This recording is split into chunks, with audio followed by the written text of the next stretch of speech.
Welcome. Today, I'm excited to share with you a concept. If you follow my train of reasoning, why individual counseling without your partner or spouse being involved in counseling for growth is dangerous to your relationship and dangerous to your marriage.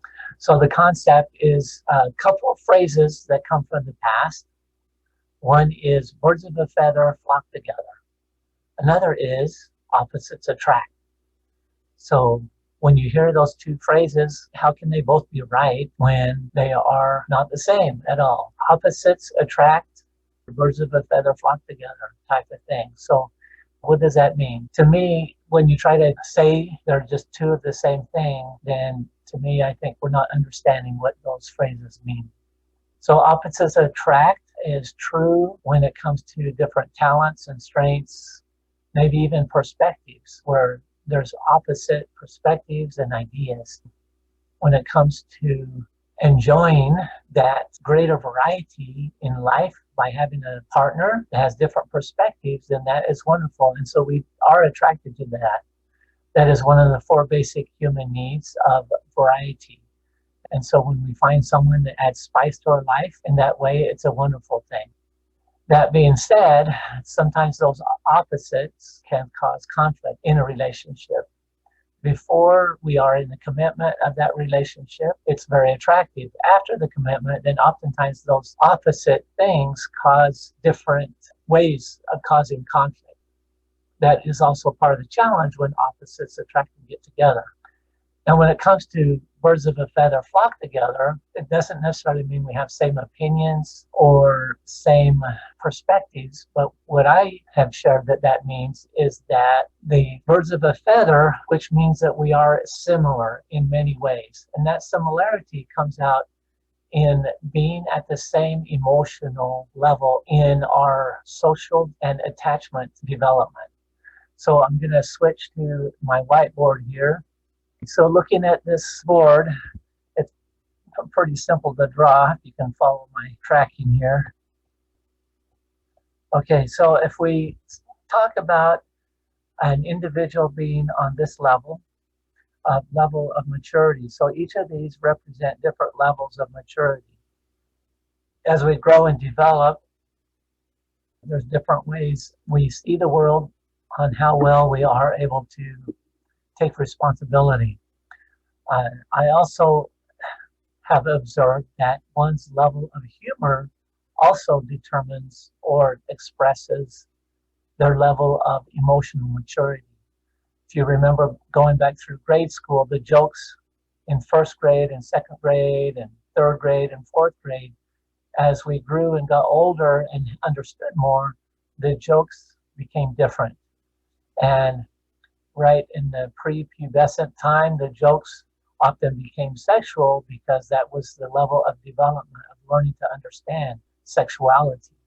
And so a lot of the jokes were part of learning that new awareness of life. And so different jokes express maturity. So here we are. We have someone here on this level of maturity, and we have someone here on this level of maturity.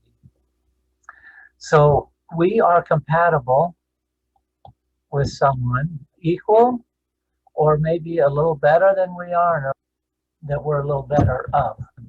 My brothers and I take pride in that we married up, that our spouses help us become a better person.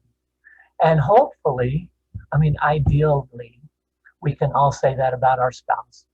And we can both feel like we married up. If you both feel like that in the relationship, then you're equally yoked in a very, very good way, feeling like you both married up. So as I was mentioning earlier, why it can become dangerous for someone who's in a struggling relationship to go to therapy by themselves, unless there are certain things that you do to manage that. Okay, if a person is here, so you both grow a little bit, and now you're compatible to here. And if this person grows to here, that becomes a very strained relationship when it's more than one level up. So going 2 levels, 1 and 2 levels up, then it begins to be less compatible. If person comes up there and this person there, then it's not a very compatible relationship. And the things that this person might be focused on and paying attention to is very difficult to appreciate what this person is doing up here. And what this person is doing is hard to appreciate that. Okay, so that's why it can be dangerous to do a lot of growing. It's a lot of danger to a relationship when a person does a lot of growing, because if this person, the partner, is not equally invested in self-growth or relationship growth, then that person gets left behind. If this person was a big influence for this person wanting to do better, if it's broken off, then this person will often revert down to lower levels. So that's why oftentimes when there is a separation that we see someone going downhill. And so there you have it. If you want to improve your relationship, you must invite your partner to grow with you and do that together, back and forth.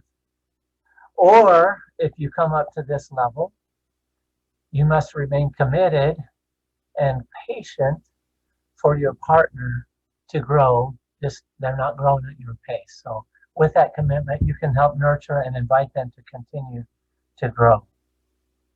If they chose to abandon their values that you grew up together on, then there are times if someone chooses to live their life down here, then there's times it gets to a point where that's time to consider separation. I may have brought up more questions than answers, but there are a few answers, and I hope that helps you with perspective. I wish you a great day.